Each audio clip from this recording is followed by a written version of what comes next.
वर्षाका कारण देशका विभिन्न राजमार्ग अवरुद्ध, धादिङमा बाटो बन्द भएकाले प्रहरीले काठमाडौँबाट मुगलिनतर्फ जाने सवारी साधनलाई नागढुङ्गामा रोकेको छ भने दुलीखेल खावा सडकमा पहिरो जाँदा अरनिको राजमार्ग वान वे मात्र सञ्चालनमा आइरहेको छ। यस्तै पानी परेको कारणले त्रिभुवन इन्टरनेसनल एयरपोर्टमा डोमेस्टिक फ्लाइट्स 2 घण्टाको लागि बन्द भएको छ।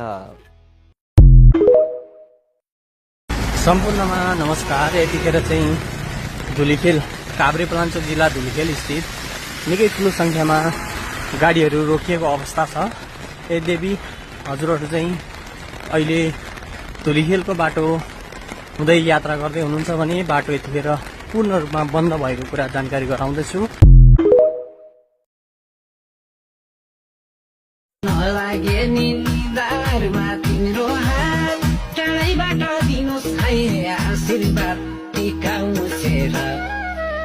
राम्रोसँग मनाउनु दसैँ तिहार